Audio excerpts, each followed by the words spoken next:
Welcome to the Mental Health Multiverse. We're your hosts, HB and LB. If you're also on a healing journey and enjoy pop culture, stick around.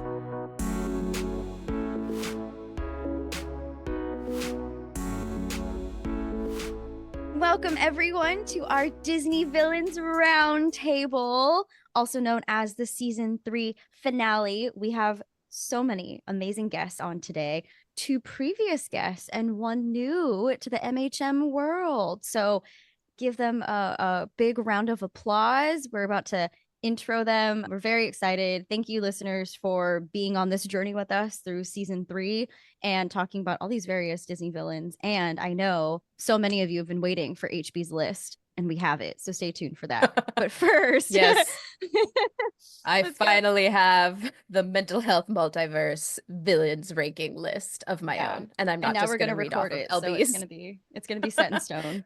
But first, let's introduce our amazing guest. HB, take it away. Yes. So our first guest is our new to MHM guest. This person has not been on the podcast before, and her name is Demanda Martini. So welcome, Demanda. She's the chanteuse of Southern Maryland and a Washington, D.C. area-based drag artist, cosplayer, theater actor, and costume designer. She has been the winner of drag and cosplay competitions, acting awards, and costume design nominations. You can follow her journey on social media across all platforms at Demanda Martini, which is DMANDA. You can find her link tree to her merch site and several articles she's been mentioned in, including 2 for the Washington Post, which is impressive, if I do say so. I'm just gonna say, don't ever be hi everyone, by the way, in the podcast. But, like, don't be in a political article on the Washington Post because and just stay out of the comments. Just yes. Stay out of the comments. Don't read the comments. Yeah. So quickly, I was featured in 2 articles. The first one was actually really cool, but I'll talk about that one second. The second one was during the height of the anti-drug story hour movement. I had lots of protesters come to my events. It was very bad. So anyway, Washington Post interviewed me for it. Had a cute little photo shoot in DC. It was very, very cute. But when your name gets tied to a very hot political debate and your name is unique like Demanda Martini and you're easily Googleable, people will find you. Yeah. They will find your home and they will send things to your home. No. It's not cute. That's so scary. Yeah, I'm it so is. sorry. It was not cute for a while. But the other one was this actually really cool article about, so it was right before the Multiverse of Madness came out, and one of the cute little gay interns named Chris Vasquez at the Washington Post. I believe he's left there, but he used to do all of their social media and TikToks and stuff. And he's a huge nerd. And so he did a whole if you're a queer person who likes the Scarlet Witch, reach out, let's talk. And I was like, hi, I'm a cosplayer. I want to talk about it. And so that article was really cool. And there was a whole video that went along with it on their website. So it was really awesome. Ooh. But again, in the comments, the people missed the freaking mark about it's did not pass the vibe check. If the article isn't for you, keep scrolling. Just why do you have to scrolling. react? You know? And people being who are all these crazy ass people talking about some fictional character this isn't, and I'm like, dear Washington Post, I'm glad you guys are trying to have fun and get into a little bit of a nerdy vibe, but your audience is not here for it. As a side note, Scarlet Witch cosplayers unite. Yes, look, do you see I have my Wait. kind of my headpiece is I see it. Oh yeah, in the background. Fun fact to you all, our next season, this is a perfect segue to talk about that. Season 4 is WandaVision. We're gonna watch WandaVision and talk about WandaVision. So we could have you all back again and talk about it. Yeah.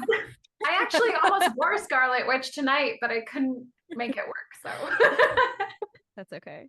You were one of the first people I thought of, and now I'm really glad Demanda mentioned that about the article, because now Demanda will be on our list of guests as well.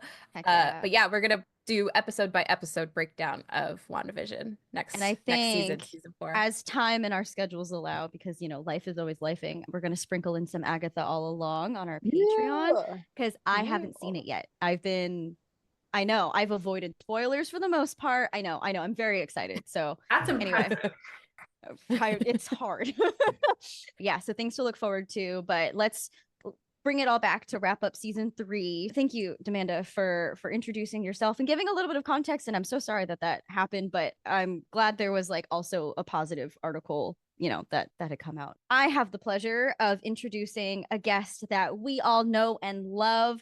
They've been on the podcast before. I think this is your third roundtable in a row. Oh my goodness, seasoned veteran over here. You know them, you love them. Kitty Caveat, welcome back. Thank you. Thank you. Yes. So Kitty is an artist, community mentor, licensed therapist, and author who finds deep comfort and joy in all things multimedia. They have found solace in watching movies and connecting with diverse characters from a young age and continues that legacy today in her free time. Specializing in trauma recovery, Kitty knows the importance of having even a moment of reprieve and connection through film, and they are so excited to join us as we explore some of our cinematic favorite multiverses. And for this season, again, that is Disney villains, in case you haven't listened to the season thus far. And that's fine. That's okay. I guess context, I know Kitty through a business coaching program that we did back in 2020, 4 years ago. I can't believe it. Oh, wow. I know. Yeah. I know. What a time. A whole portal. And yeah, and I don't know, there's something about Kitty where we just clicked and we've stayed clicking. And even though we don't get to talk as much as we did, you know, being in that cohort, it's fun getting updates on the cats and sharing cat photos and just talking to my favorite cat about our cats. So that's always fun. Thank you for being here. Yeah. My favorite Thank cat. you for having me. And we might see a little ray of sunshine, my kitten running in the background. So he's happy to be here too. Oh, Yeah. I love it. Oh, I forgot to say how I know Demanda. So Demanda and I met at Awesome Con, which is a convention that takes place in DC every year. And my first Awesome Con was back in 2022. It was one of the first cons that I ventured to on my own by myself I was a guest. I had programming and I was really nervous and also really excited. And Demanda was one of the people who I met at that con who was just like so welcoming and so just it made me feel like the people at Awesome Con or in DC and that cosplay community were so kind and loving and welcoming that I was like, oh, I have to keep coming back. It just warmed my heart so much. Oh, and I'm so glad you did. Again, I think our booths were like across from each other. And so, Yeah. yeah, we're just like, "Oh, who are you? You look like fun. Let's talk. Let's talk to this person." It was great. It was great meeting you at Awesome Con. I'm glad I get to continue to see you at random conventions. Like sometimes literally we'll just be there and be like, "Oh, hey girl. Didn't know you were gonna be here." Hey girl, yeah, it's so fun. That's what I love about the cosplay community in general is just being like, oh, I didn't know. Oh, yay, it's so nice to see you. Which is also how I know our next guest, not in person, but online. And also, funny enough, through Scarlet Witch cosplay. That's how I was connected with LT. LT and I started following each other on Instagram way back when. I don't even remember, probably also around 2020, sometime when we were all at home, It was locked during away. WandaVision days. During the WandaVision days, and we were just both posting our Scarlet Witch cosplays, like, hello, here I am. And and that's how we connected. And LT is now one of my very close cosplay friends and was actually the reason that I got to go to the She-Hulk premiere in LA, which was really freaking awesome. And if you feel like LT sounds familiar, it is because they have been on the podcast before. LT was on our Jasmine episode back in season 1. So welcome back to the podcast. Thank you for And a little bit. having me. You're welcome. A little bit about LT, Lady Toxie, is that she's a professional costume and prop maker with specialties in sewing, painting, and weathering. She loves connecting with characters and bringing them to life through building process of her cosplays and collaborating on her photo shoots. Her love for fantasy and sci-fi is echoed in her most notable cosplays, such as Commander Shepard, Mass Effect, which I just got a PlayStation, so I might be able to play I'm that. like, how much is the Legendary Edition and how much can I afford to spend right now to gift it to you? Uh, also Scarlet Witch Marvel, which, we keep bringing up, and her original take on Princess Jasmine Disney, which is why we had you on our Jasmine episode. And that was an inspiration from LT's Coptic Egyptian heritage.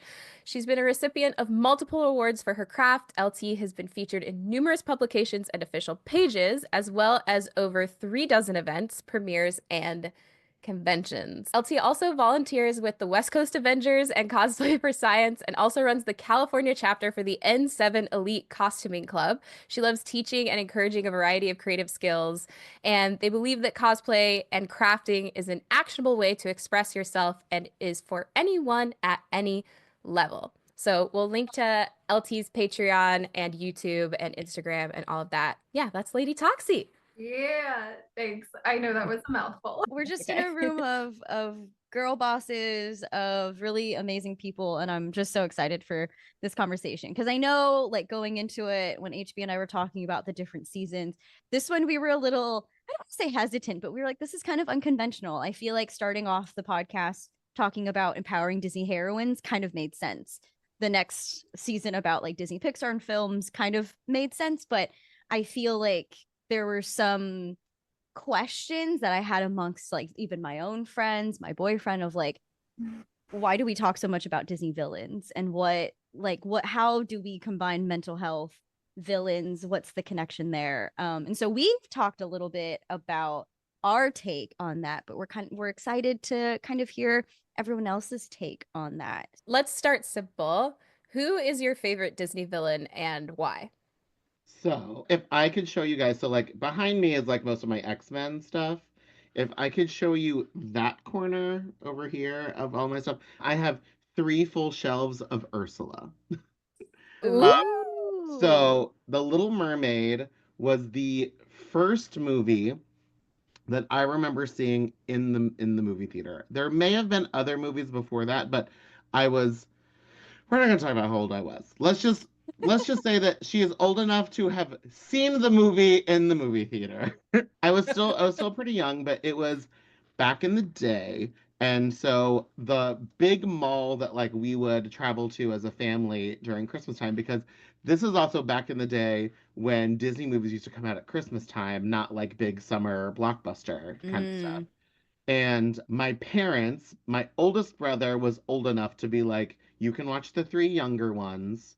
And they put us in the Little Mermaid so my parents could go Christmas shopping for an hour and a half Ah, without having us with them. Because again, this was the late 80s, like we were fine. And I'm the only blonde in a family of redheads. And so oh. like, but like having Ariel up there, I was like, oh, like I'm into Ariel, like yes, like we love the redheaded mermaid, we're all about it, like part of your world is like what a song. When Ursula came on screen, I literally went, but who's that? But who's that though? And how do I get more of her? She was fat, she was fabulous. She has the best song in the show. And later, again, little did I know, also based on my favorite drag queen, Divine. So as I grew up, like I saw Hairspray, the original Hairspray with Ricky Lake and Divine in it. And I remember watching that film being like, that is a person in drag. I can do that. Like that gives me like sort of the permission as a child back then being like, "Oh, I can perform. I can do that." And then finding that like those things converged because of Howard Ashman. Again, R.A.P. Howard Ashman, brilliant, brilliant songwriter. And the fact that Howard Ashman, like there's I'm sure a lot of people have watched like the documentaries and all that stuff about the Little Mermaid, and a lot of like the original Ursula designs was like a typical like scary witch, like skinny, bony, angular, and really it was like Howard Ashman being like, can we maybe like do this, and like this is my friend, and can we like maybe have this as a part of her design, and also like sat in with Pat Carroll in her voice recording sessions and like gave her some of her line readings. Like Howard Ashman is the one who said the "isn't it?" Like that. I'm like, ugh, ugh, Oh, just. But wow. she's so amazing. I also love the fact that, so even though she does cheat a little bit, for her, like, she's like, this is the contract, babes. Like, this is what you signed. Like, sorry about it. I mean, again, she was still always going for like the underhand and like for herself to win because we're all competitive, like we all want to win. So yeah, I mean, yeah, was it still underhanded for sure, but it's still legit, still legal. Like she's like, you're the one who signed it. I'm sorry that you're an idiot. But like I just love her. I think she's awesome. I also love that she has no ifs, ands, or buts about what her motivations are.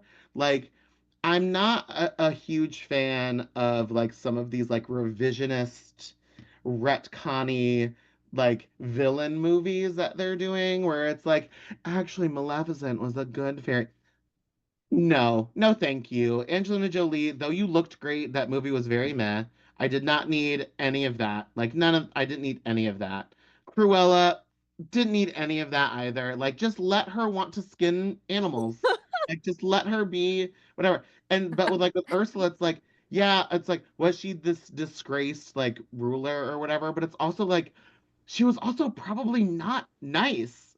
Like when she was Yeah. ruling. Like there's a reason that people wanted to overthrow you. But it's like, but for her, it's just like again, there's no questions about her motivation. She's like, I want power. How do I get power? I know I'm gonna manipulate this idiot girl into like helping me get my way to having Mhm. power. And I think that's great. I love that. And she's also purple. Okay, so Yeah. I have done three Ursula looks. None of them have been like super legit. They were also most of them were like a long time ago. But one, I did like paint myself completely purple. That was crazy pants.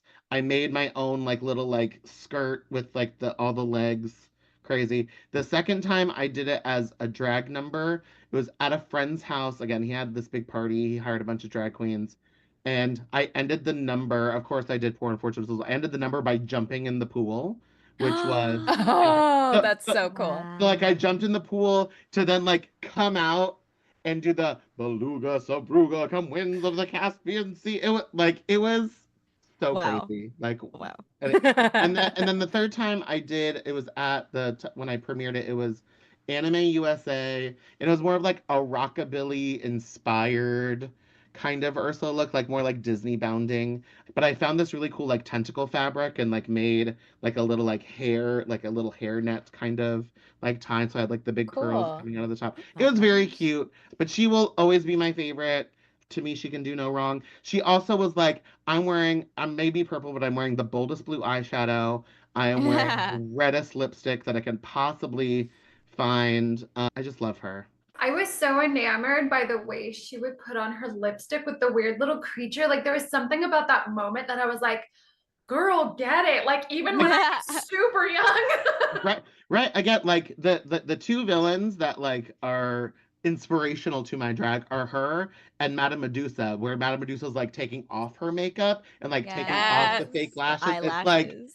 like I'm like, yes, how do I do this? Wow. This is it. I'm That's so so glad you brought cool. up Madame Medusa. That's such a deep cut because I love Marissa her. and I were just talking. So she's who is coming out this week, actually, our episode that comes out tomorrow, the night that we're recording. And in that episode, we were like, why doesn't Madame Medusa have the same level of iconicness as Cruella and Ursula? Because like upon and for anyone who doesn't know what she's from The Rescuers, the first Rescuers movie from 1977. So it's like she just feels so forgotten. But I feel upon rewatching that movie, she's very iconic in my Yeah, opinion. She she actually comes up in one of my lists later, so I didn't forget her.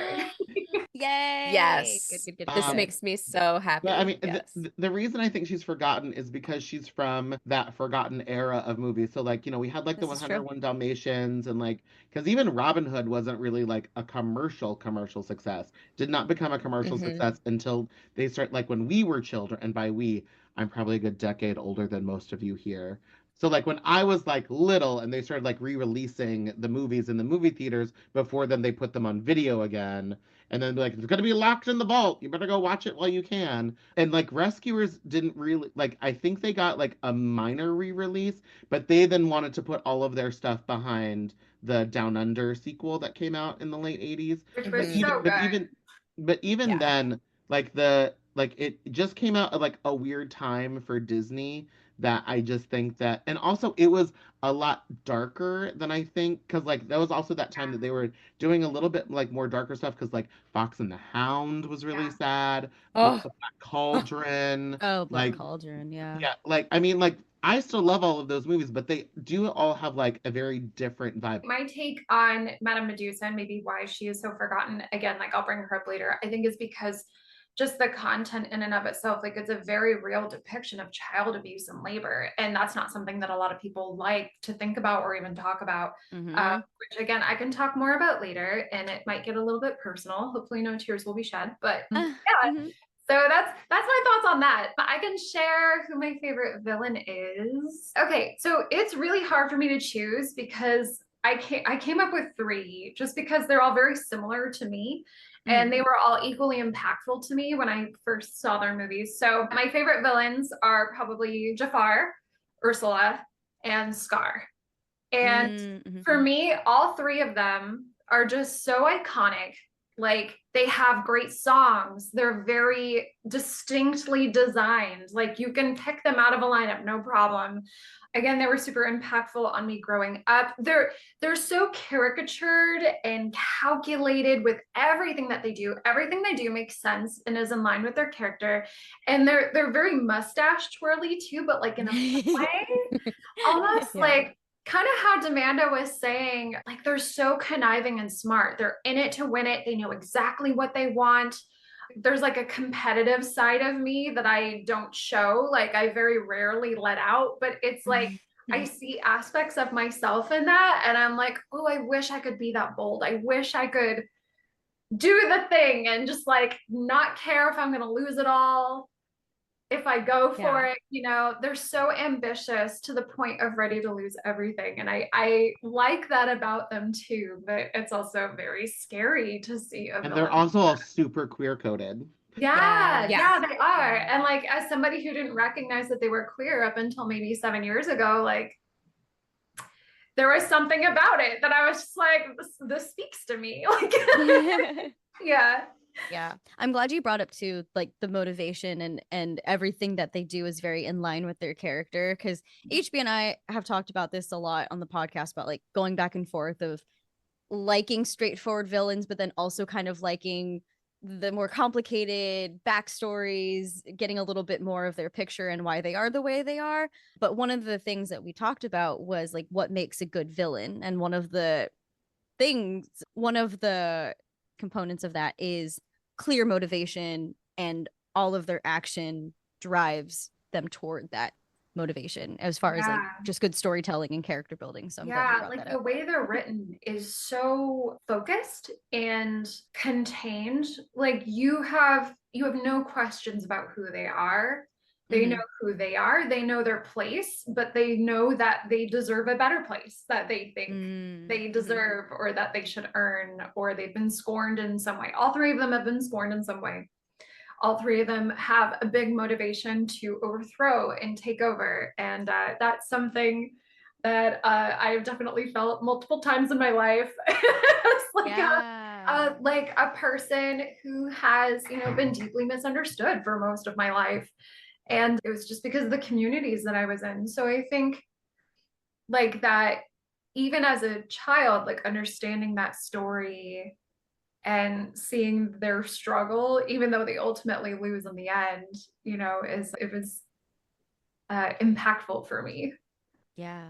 Yeah. Oh yeah, and I'm just nodding along to everyone, and me and probably some of the listeners are definitely adding the Rescuers to our watch list because I'm getting all of the throwback and I need to tap back in. It's been a long time. As far as my favorite baddies, favorite villains, I'm right here with Demanda. I'm like, Ursula is it. She is the moment. She is everything. And LT too, right? Ursula is just the epitome of, I think, some of the best qualities we can see in villains. And of course, the queer legacy, like I needed that. So many of us need that. Needed someone to look at and say, like, oh, so I could have power too. Oh, Mm, it gives mhm, me all of the mhm. good feelings. I also do really appreciate her contract basis.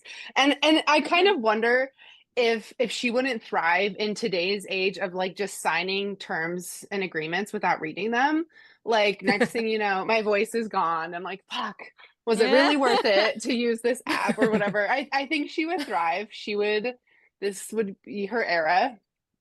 If I were to have I know, so I'm just adding to the Ursula love.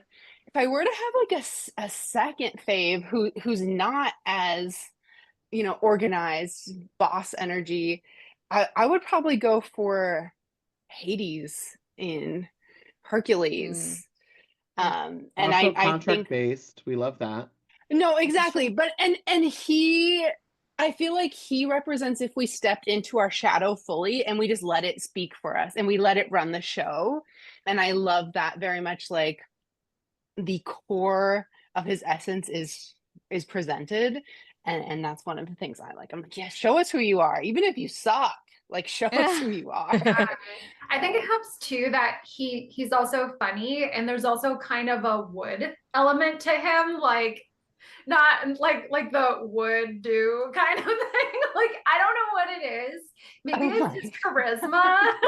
But Listen. like, oh wait, Listen. no. Yes. Better, more take for people who don't understand gamer language. Hear me out moment.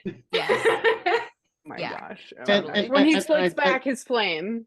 Yeah. Yeah. right. And I think with you're talking about like the comedy because like both Ursula and Hades get that like comedic villain part in. Yeah. Like a lot of other characters usually have like their sidekick to give them the comic. Like Mm, Like Jafar Kronk mostly or gets somebody. Iago. yes. Scar has the hyenas. Yeah. Medusa has Mr. Snoops. Them being like I don't need someone else to land the jokes because I already know that I'm funny. While Kitty was talking, it also reminded me of something else about Ursula. She also was sexy and feminine, like without having Mm, any qualms about it. Like she's like, yes, I am big, because usually, like when there's a bigger body, like there's like, well, something has to be wrong with them, or like they have to be like awkward or weird or ugly or whatever. And she was like, nope, stunning at all times. Like yes. and use that and having like I think also some of it was like her flowy tentacles, like just like she's just like always moving and swirling and Sashaying. yes, Yeah. just everything. Also, Marissa said something earlier about like motivations and like villains having like there are some villains that are like a little more complicated and there are some that are like straightforward. I also agree that I do feel like having a sort of like natural progression of a villain to hero arc, which is what a Mm, lot of, especially in the Marvel universe, does. Like mhm. Loki is like totally a great example of that, but his is like very naturally motivated for him to sort of like ease into that. On the opposite side of that in Marvel universe is like Venom. Venom just became a super popular villain, so Marvel needed to capitalize on this very popular character. And so in comics tried to make him a hero, but it's very much against everything he was about. Venom's entire thing up until that point was I want to kill Peter Parker. I want to kill Spider-Man. So then having him become like this weird anti-hero was it just felt very inorganic. It felt very like this is just a popular character and it was also like very like boys boy like oh we're gonna like explode and like kill Yeah, yeah, people and yeah, like yeah. rip things apart. So like and I think that's one of the reasons that I don't like a lot of like the Disney sort of like prequel villain movies because again they feel very like we want to capitalize on this very popular character that's a villain but they also still need to be the protagonist of our film. So like yeah, they still end up as a villain, but like people still need to care about them. So we have to come up with like some kind of Yeah. story and like they just in my opinion, they just don't feel very organic. They feel very like, well, we need to like this person in order to like get them to the end of the movie. And I'm just kind of like, again, I don't need it. I don't want it. Yeah, but I will say there is something to, getting the other side of the story. Like, why is anybody who I feel is the villain in my story the way they are? Why do I Yes. feel like they are out to get me? Like, am I the kind of person that has maybe triggered something in them? Maybe I've done something that I don't recognize that has hurt them, or the things that have led up to this point, you know, made them become the person who they are. And I guess that kind of goes through the next question, if it's okay to bring it up, of like Yeah. how villains help with our mental health and healing journeys. Is it okay if I Yeah, bring that up? please. Okay, so it's no secret that I did not have a good life growing up. I would say the last 13 to 12 years, I've had to work really hard to create a life that I love, that is worth living for, that I'm happy to live, where I feel safe and cared for. And it's not something that I take lightly. All of it was decisions that were some of the hardest decisions I've ever had to make. But a lot of the healing and understanding that came from that was not to excuse the behavior that I experienced growing up, or just in general. It was understanding maybe how people felt and why they did what they did, and how it wasn't necessarily maybe about me. It was about the way this person felt, how they interfaced with the world, the experiences that maybe they had, and trying to come to an understanding so that way I wouldn't internalize it so much, because it did feel so deeply personal. So with characters like Rapunzel and Cinderella, for me, I felt very akin to those characters, because I was like, why was the stepmother the way that she was? And all the retellings of Cinderella throughout history, throughout folklore and things like that, or even just the Disney version.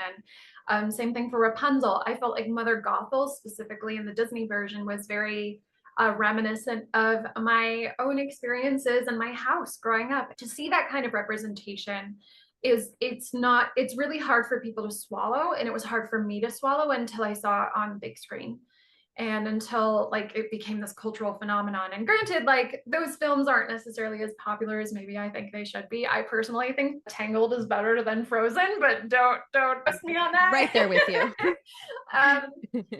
I think being able to look at those characters and see like, okay, like really they were just afraid, they wanted control, and then I also recognize that in myself too. Like, sometimes I'm afraid and I want control and I want to perpetuate that cycle. It's not for me, it's not the way I want to be, that's not how I want to treat people. And it helped me a lot to see that enacted in these stories. And then there's also like the element of like revenge fantasy. Like, man, like what I wouldn't give to just steal a girl's voice and her legs. So I would kick her legs back so she can be forever enslaved to me, and like having that kind of cunning and motivation, because I've been so scared for most of my life to do much of anything, that I would love to rub people's noses and what they did to me. It's actually something that I've thought about a lot lately, strangely enough, because of Wicked. Like, there were a lot of things that happened in my life around the time that the musical was getting really popular, and it brought up a lot of feelings and emotions for me about how people treated me, what they called me, the things that they did to me that were completely out of my control, and like what I wouldn't give to just let loose the aspects of myself that I shame away or shy away from, that have been squashed for so long.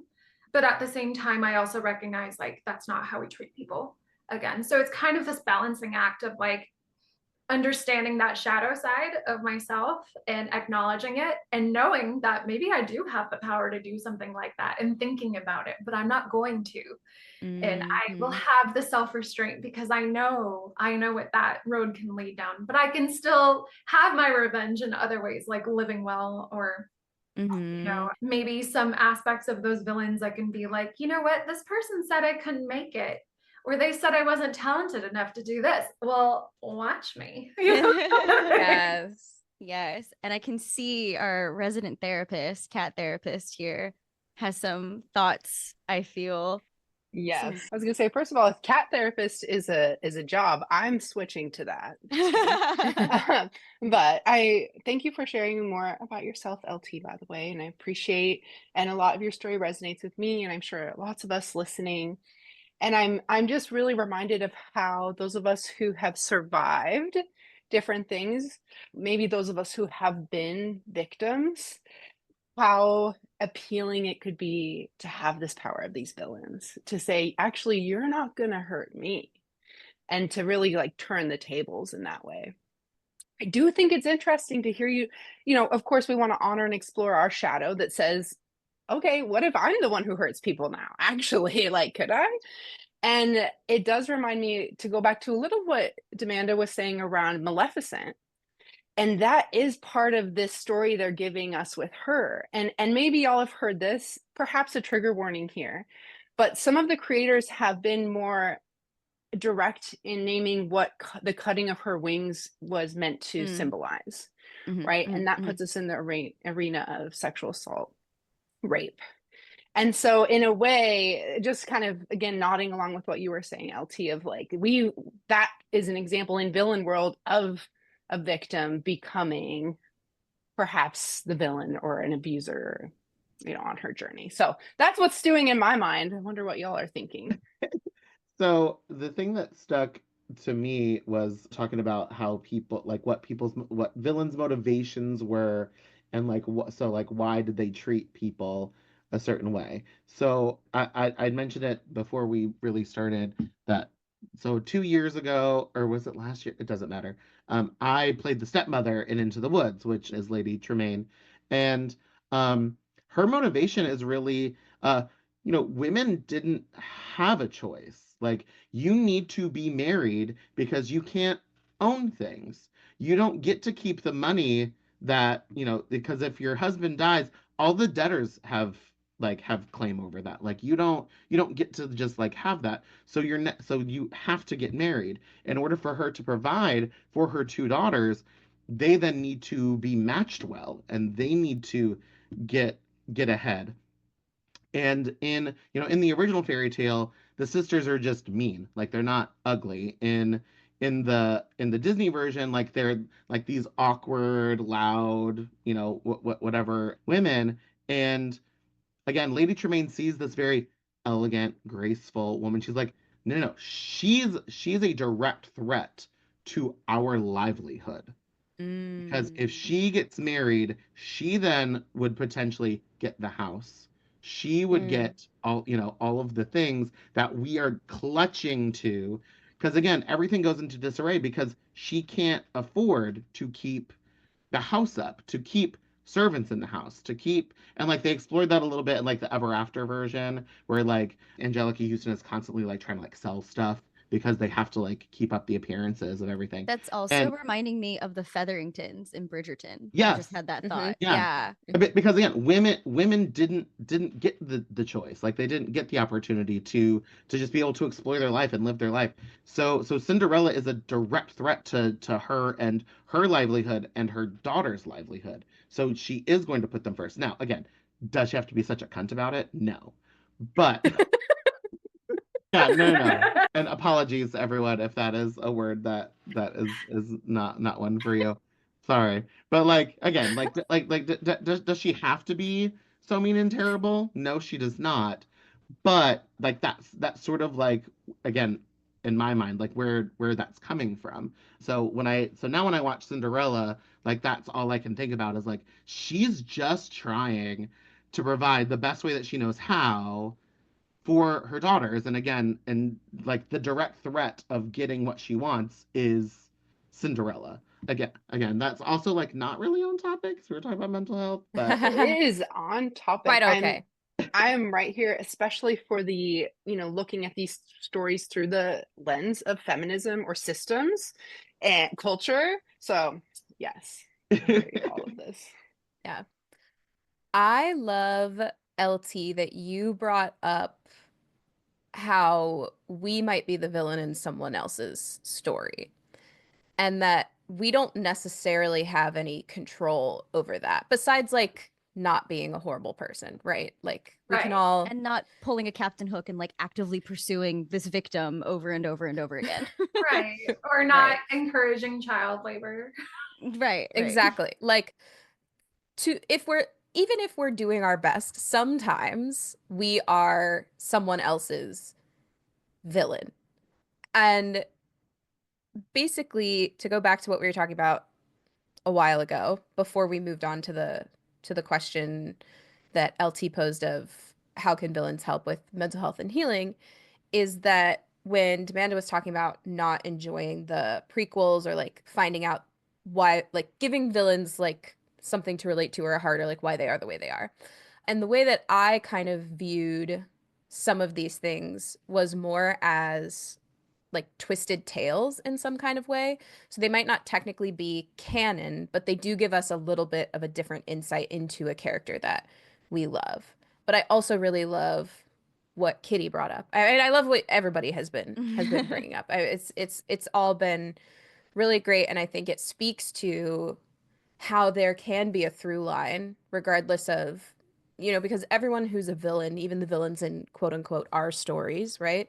Yeah. They do have a reason why they are the way they are. They do have a reason why they treat people the way that they do, and it might not be quite as justifiable as a story in Disney can wrap up nicely with a bow, but a lot of us, or a lot of people do have reasons why they behave the way that they do.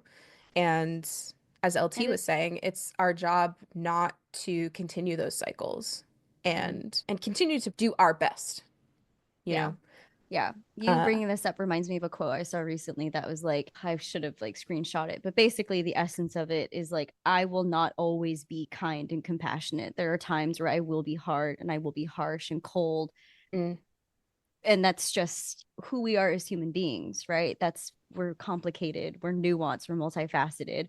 We can't always be this way because I think when we do, that's when we fall into extremes of like toxic positivity or toxic empathy. Even is I don't want to say buzzword in a negative way, but is a term that I am hearing and learning more about. But I agree that just because we can understand why someone is the way that they are doesn't justify or excuse their actions. It can explain them, mhm. but it doesn't excuse them. And that's something very similar, LT, to like Mother Gothel and Lady Tremaine growing up with a very similar caregiver and understanding why she would do these things, but not letting it like dismiss the fact that it hurt and that I didn't have at the time, growing up as a child, didn't have the power to like do anything about it. But when these movies came out, or specifically Tangled was like my big awakening to this, I was like, it gave me a lot of hope that things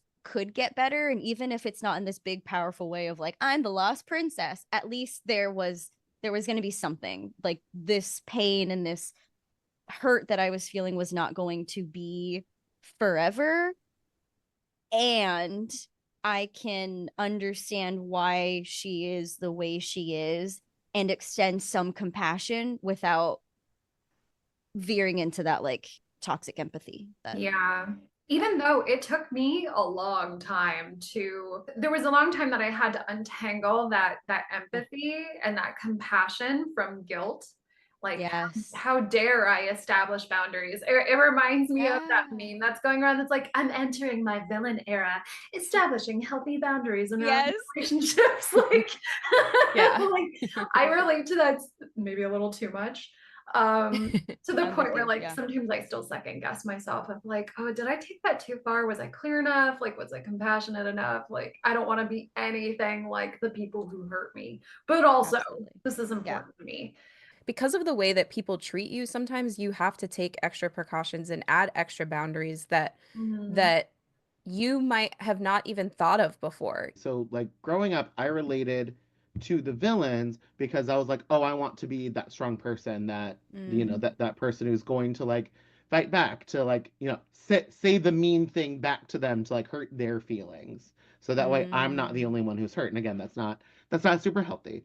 But when I went into like legit real therapy, like I was in therapy a little bit in college with a grad student just to like sort of like as we say, like take the edge off to like make sure like I wasn't gonna like sleep for 48 hours straight and like be a somewhat functioning human being. But like when I went into like real therapy, actually like right before lockdown happened, you know, your first session with a therapist is like you're just kind of feeling each other out, like they're like asking you questions and they're just like trying to like get your vibe. So when I went in for my second session with her, I have a great therapist. She was like, "Okay, so do you want to hear it? Do you want to hear it?" And I was like, "Okay." She was like, "You are too young to be this set in your ways and abrasive." She Mm. she was like, "You're a very abrasive personality." And she was like, "And I know that," she said, "because I used to be you." And so, like, working through why am I this set in my ways and why I have so many, like, this is my list, this is my spreadsheet, these are the standards that I hold myself to. Why aren't you meeting my standards? And like realizing that other people have other standards. And so all I was doing was making myself disappointed in other people because I was holding people to my standards because you can't control other people. Yeah. Like that was like the big thing that I took out of therapy. Like you can't control other people. And so it's so interesting, like watching villains being like, oh, that's why you failed. Because for the most part, villains are just out to control other people in order to get power from other people. But also, I've somewhat softened my abrasiveness. We're not super soft. We're not like, you know, extra gentle baby shampoo. But at the same time, like keeping some of that because like she also was talking to me through, you know, all of the drag story hour stuff. I have a very like niche part of the internet that like I belong to, which is mostly like X-Men, queer, podcast stuff. Like that's kind of like where I live. And when things that I do sort of step outside of that little niche, out of that little circle, and like the internet at large gets a hold Mm. of the stuff that I do, that's when I get the crazy comments, the people sending me weird stuff, like all, you know, all of that stuff. And so like you still have to have like those boundaries. I learned a long time ago, I don't argue with people on the internet. If people want to start a fight with me, that's a mute conversation block, which is also why then I had to leave Twitter because they got rid of the block feature. And I'm like, Same. so I'm like, so all of those people that I blocked because they literally threatened my life Yeah. Right. now will be able to have access to me again. Can't have it. Not gonna happen. Gotta move on. Like I don't have Yeah. the time or the energy to put into that. So like that's kind of where I am with like multimedia stuff coming into mental health because like our media definitely shapes the way that our society goes and I just seen this trend and so like villains are cool, villains are fun, so like obviously let's just all be villains. No, I completely agree, obviously to a point. But as we've been talking about this, the thing that comes to mind for me is like, but that's the difference between the villain and the quote unquote hero or the protagonist is that we have the desire, and even if we do it, we feel bad and we try to make amends and reconcile and repair the relationship and take accountability. And that's something that HB and I talk about almost in every episode because one of the questions we ask each other is like, do you see any chance for redemption? And if there is, like, what would need to happen in order for them to redeem themselves? And so just the things that we've been talking about, that keeps coming to mind of like, and this is the differences of villains versus heroes. And again, like LT, you said, sometimes we are the villain in someone else's story because we get either a quick glimpse or our paths cross at the wrong times or whatever, and we can't always change that. But and someone, and I think about this a lot about how someone from my past probably sees me as my past version and doesn't know who I am now and the growth that I've done. It makes me Yeah. very uncomfortable and I feel very ashamed. And that past version of myself also led me to where I am today. And it doesn't excuse past Marissa's behavior, but it can help me learn so that I can be like, and I don't want to be like that again, you know? Right. Yeah. Yeah. This also reminds me a lot because I recently saw the musical, but this was also very like Mean Girls and how again like 40-year-old white gay men like their entire personality is Mean Girl quotes. Not that those are my people, those are some of my people. But like that sort of mentality of like, oh, you can say the things that you want, you can do this, and it's like you guys also miss the point of the end of the movie Yes. where like everybody needed to take accountability for like their part in the thing that they created, and so like everyone taking accountability for it and everyone trying to move forward together. But to bring it back to Disney, because again we're talking about like redemption and whether or not there are some redeemable characters. I So don't know. I thought about like the villains, like all of them, and like which ones would I be like, oh no, like no, Gaston, get the fuck out of here. Yeah, some people just don't have it in them. Like some Right. people Uh, just want to be evil. And right. And in the same vein, because they're almost the same character, Clayton from Tarzan. Oh, yeah. Yeah. Oh, yes. I think I'm still sitting and continuing to come back with us to that question of, or that idea of being a villain in someone else's story. And I want to potentially introduce a new like vocab word for us here. Maybe you've heard of it. It's mental health related, but there is something called narrative therapy. And I wonder if anyone has heard of narrative therapy. I There's so much information, and even a different person, a different therapist would describe it differently. But the heart of narrative therapy is acknowledging that our experiences are made up of stories, right? And some of y'all know I'm very existential. So I think everything is made up of stories, and a truth is just a story we're all endorsing at the same time.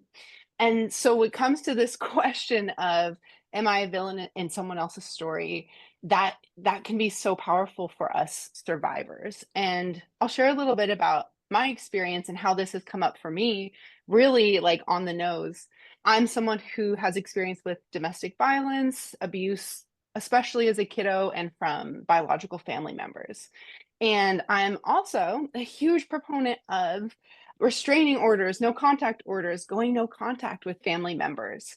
And I've had that come back to me in such a strange way before, where because there was an abuser that crossed enough lines for me to take that step as far as getting a restraining order.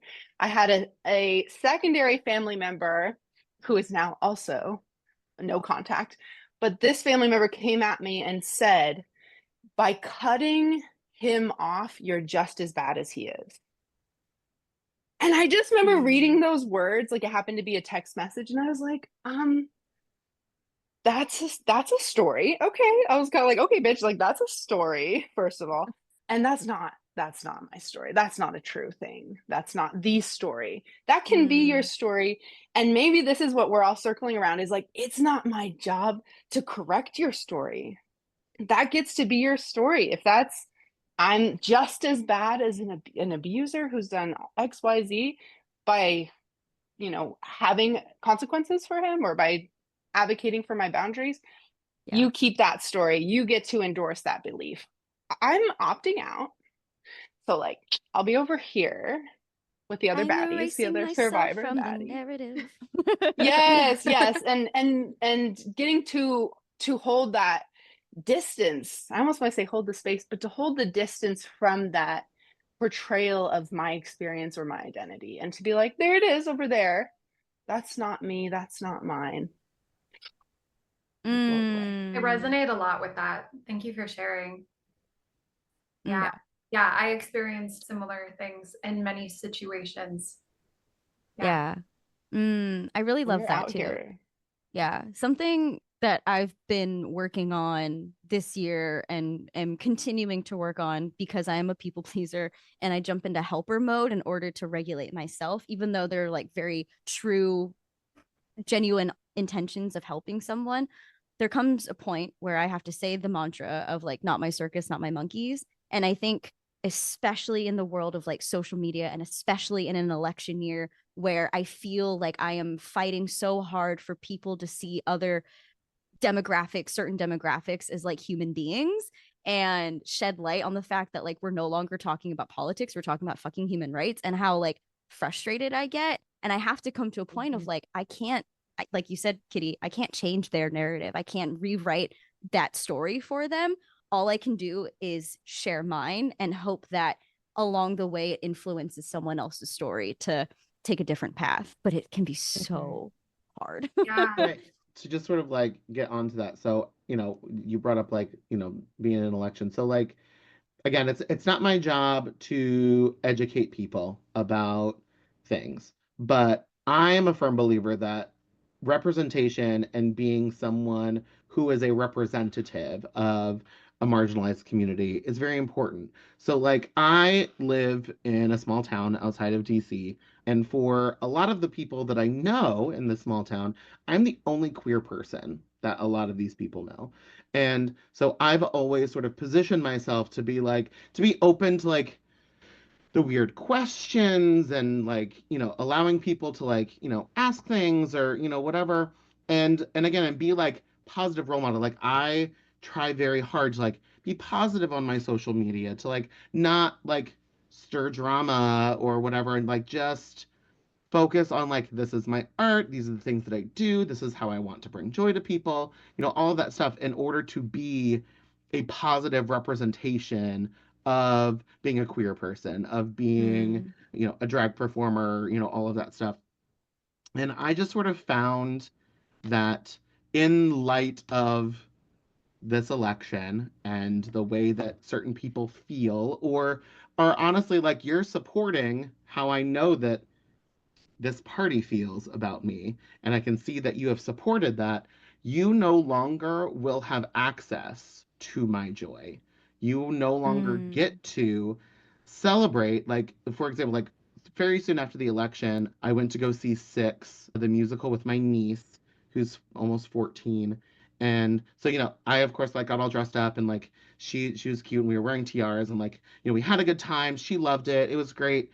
And like I forgot that even though like I blocked a bunch of people on like Instagram, on Facebook and stuff, I forgot that my like drag Facebook is like a public facing page. And so like there's like something else that you have to do in order to like delete people off of it. And so like a lot of these people are like liking this post. I'm like, no, you don't get to talk about my niece anymore. You don't get to see these pictures anymore. Like it made me very upset about like, no, you're not allowed to experience my joy with me anymore. Like it and it just makes me mad about that. And again, like so like becoming the villain, being like, no, you can't do this anymore. Like you can't like because like it hurts me. People are not going to use me in their story when they start talking about gay rights, trans rights, queer representation. And they're like, well, I have this gay friend. I have this queer friend. I know this drag queen. So of course, like I can't be, that person who believes this. And I'm like, well, by your voting record, like I can see that you don't care about me. But yeah, so like I'm fine with being the villain and that, and like people can take that sort of however they want to. But again, like setting up my boundary in order for me to be happy and experience and embrace like the person that I am, and not allowing those people to sort of infringe on that, because I understand that, oh, you shouldn't cut people off, like you should like open dialogues. And I'm like, I've done that. Apparently it didn't work. So no, fuck them. I can't like Yeah. I'm not gonna allow them access to me anymore.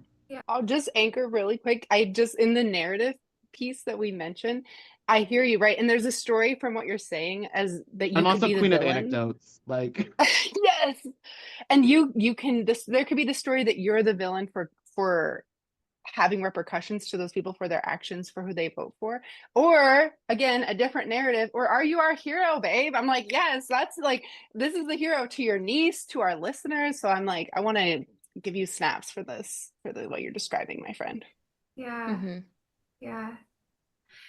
Going back to being the villain in somebody's story, LB, you were saying something about how the actions of who you were 10, 15, however long years ago, that resonates a lot with me because I also feel like I was definitely that person. And I didn't understand a lot. I didn't have an opportunity to explore enough about myself, who I was, but I knew the people who loved me and accepted me for who I was. And so I went for that, even though it led to me being extremely misunderstood over the course of, you know, all of my middle school and high school years and even college. So like I used to be a very different type of person, but I'm not saying that everybody needs to do this. Everyone is allowed to have boundaries where they are. I think maybe these friends back then that I had who saw potential in me and knew what I was going through and probably saw some aspects of me that they were like, you know, she might have grown up in this kind of home, but like she's definitely one of us. Like she just doesn't notice it yet, kind of thing.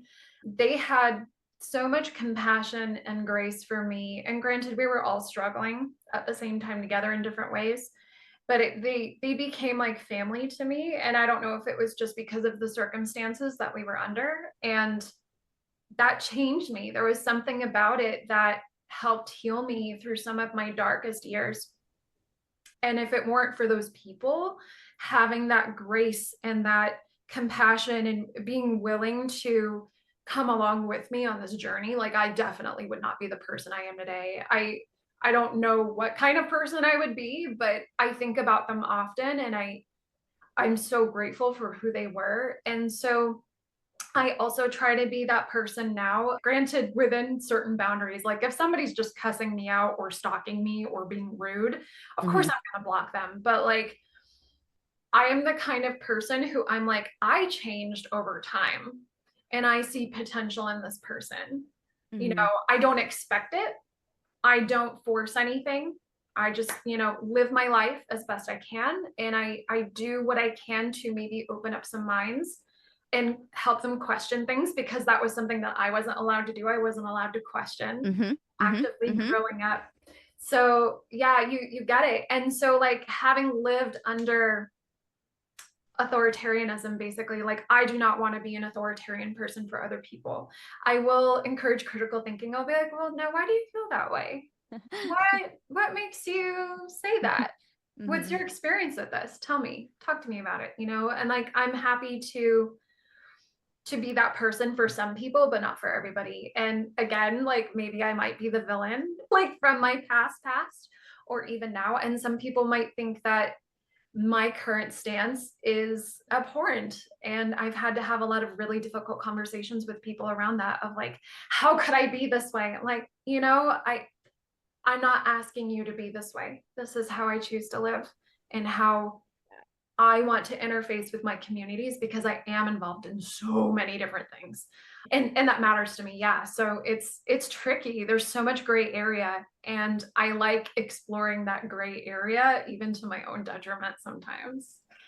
No, I totally hear you. I mean, HB and I talk about nuance and gray area all the time. It's something that I explore like in my own personal life of trying to hold the both and not even just like the both. There's not always like one or the other. There are so many different things and it can get kind of overwhelming, but something that I try to remind myself is that like every shade, every version, every, you know, whatever, every frame is all part of the same picture in a sense. And that kind of helps bring the existentialism a little bit down, but yeah. I wonder if I can add just a thought that's been floating around a bit and kind of going off of again what Demanda said earlier around like it's okay to maybe not like when they try to change a villain into a hero and that trope. One of the tropes I love is when also going off of what LT said that there can be misunderstanding and when there are times when a villain can become not a villain through better understanding. And I'm actually loving that era of Disney, of kids movies right now. And just some examples, like off the top of the head, of course, we have Bruno, who was absolutely set up to be the villain. And through better understanding, we realized that it's not the case. I also know like Anxiety and Inside Out 2 was in a villain position, turns out not the villain.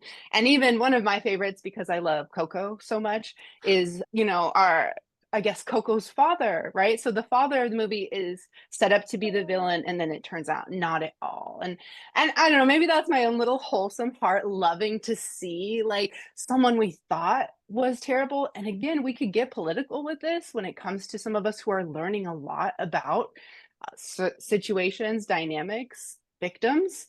and realizing, oh shit, who we were told was the villain or bad person, bad guy, bad gal is not. And so I'm loving that awakening. And speaking of authoritarian, expression in the culture, where I'm like, yes, go beyond this is who we're told is good and bad. Let's The keep going beyond that. propaganda, the indoctrination. Yeah, no, I totally relate to that, having grown up in certain spaces. Yeah. But so also in the entertainment industry, it's also because now with the popularity of podcasts, like now everyone has a podcast. One of the ones that I've been kind of obsessed with, only on TikTok, is because I loved One Tree Hill.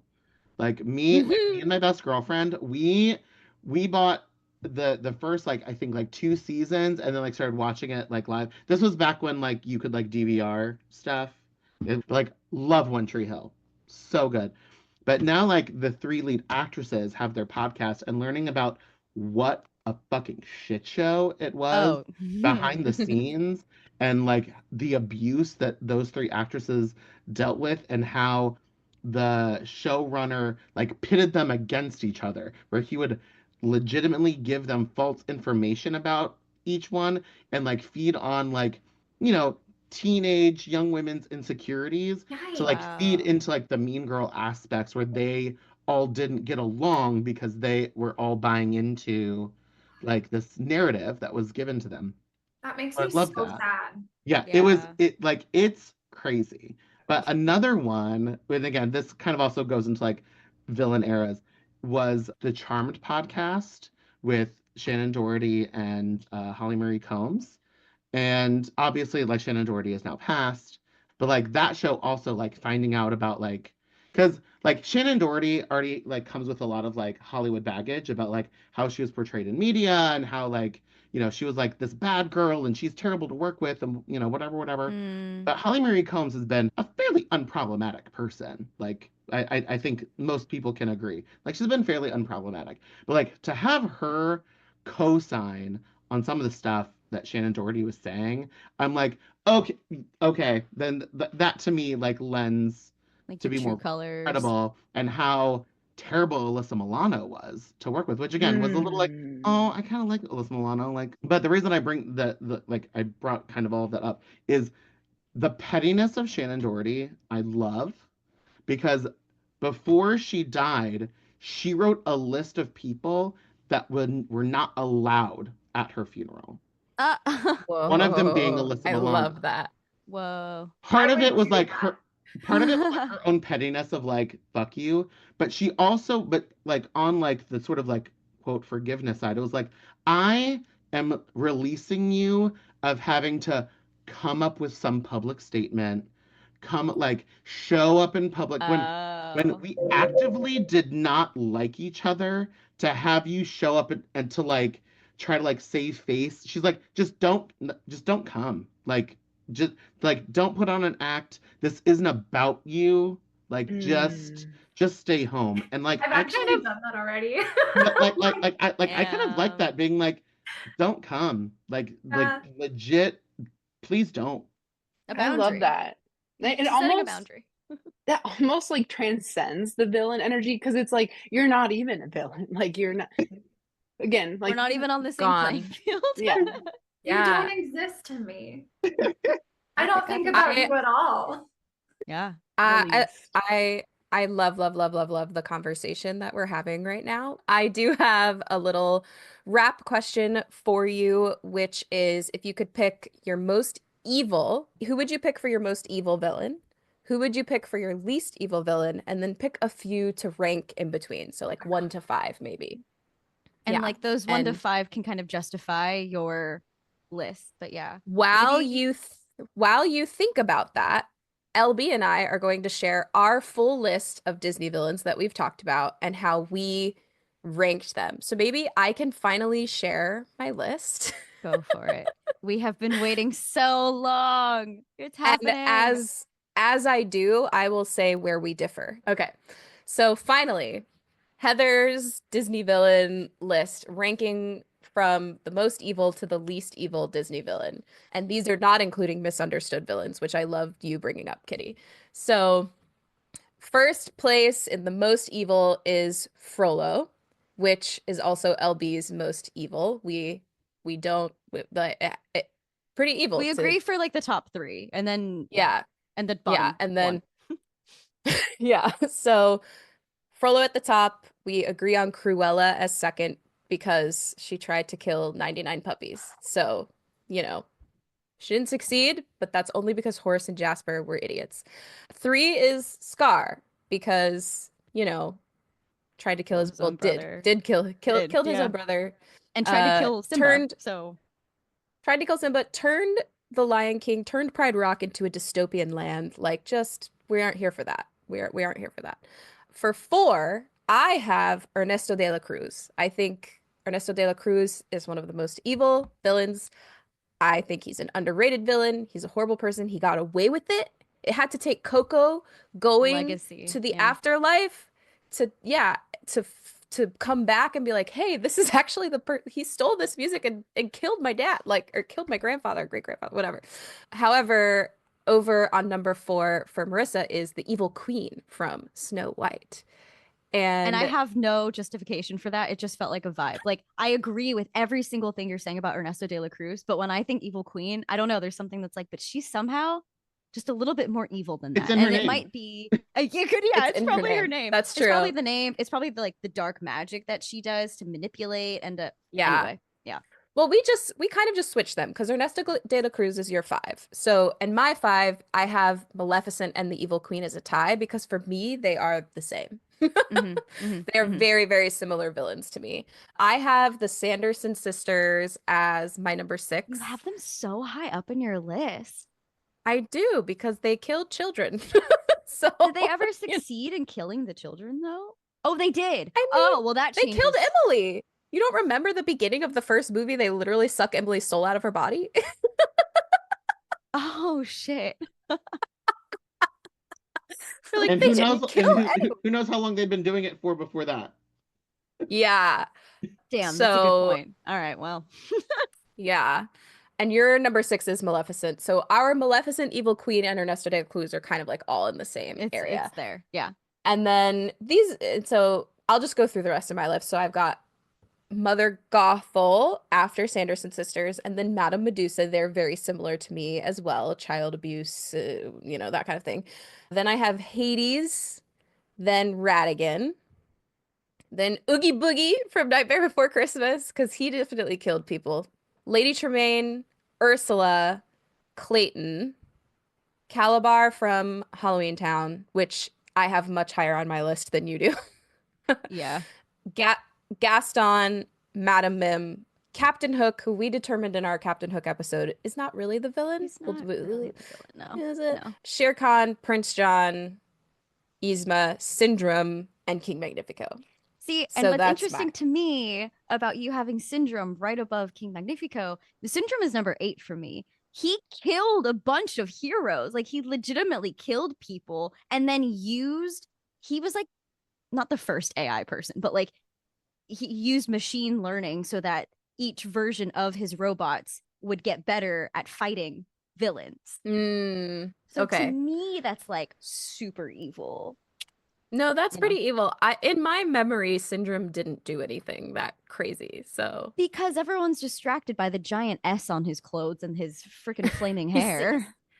Yeah, he seems like okay. So Yeah. maybe I'm misinformed by putting No, Syndrome that's so I mean, low. I'm misinformed by Sanderson sister. So clearly there are some blind spots, and that's okay. We're learning. Mhm. I think otherwise our lists are pretty similar besides those things. Like, I just have You put Oogie Boogie really low. You put Oogie Boogie really low. Okay, here was my kind of justification for this. And keep in mind, I've only seen Nightmare Before Christmas like 3 times in my entire life, and it's not a movie that I love. Oogie Boogie represents the boogeyman. And I feel like at some point as a child, you get over your fear of the boogeyman, right? Like, he's not real, but he does, in his universe, he does some messed up shit and, is the embodiment of fear, bugs, gross. But in like, I don't know, like in my brain and my justification for it, like, he's not a real threat. Got you. Yeah. Okay. No, I see that. Okay.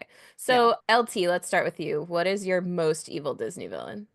I agree. The most evil Disney villain is Frollo. Okay. Yeah. And do you have a little ranking to the least least? Yeah. So then the next three that I would rank is these two are tied. Medusa from Rescuers and Lady Trimming from Cinderella, just because I feel like they're very similar. Then Cruella, and then Scar. Because not only Scar's did your least evil. Out least of was my least was the critic in Ratatouille. Because he was just a jaded old man who wanted a Wait, meal. that's perfect. I That's love really it. good. That's so good. Yeah, That's so he funny. just wanted to feel the love of his mother again. Yeah. He just Okay, wanted Kitty, that your one turn. dish. My gosh, brilliant. Yes. Okay, my most evil villain would be Cruella. This animal lover over here. Cruella is top. And then I would probably go Jafar, Gaston. And then at the bottom of my list is where we're gonna have Ursula. She's just working. She's just doing a job. And the last one on my list, I'm actually gonna say Evil Queen from Snow White. And if we had time, I would say more, but truly, she's just representing values that are highly encouraged and expected in our culture. Okay. Okay. I love Makes it. sense. I love it. Yeah. Well, and just throwing this out there, that's why Shere Khan is so low on my list too, because as we talked about in our episode, he was just being a tiger. He was just doing his own thing Yeah. in his He's domain. just a tiger. He's just a tiger. Yeah. Yes. Well, you know I support tiger crimes, so. Yes, of course. All right, Demanda, let's hear it. I'm so excited. So my number one, I guess, is contentious. Maleficent, because literally she curses that baby because she didn't get an invitation. Like, she's like, "What? You didn't invite me? Your baby's gonna die." I get like petty. Love it. Evil to be evil. Yeah. My next one is Frollo. Again, I think we can all just sort of agree Catholic Church. Sure. Number three is tied for me because again, I feel like they're the same. Are Gaston and Clayton. Like they're Mhm. just like epitome of like white straight guys who just know better.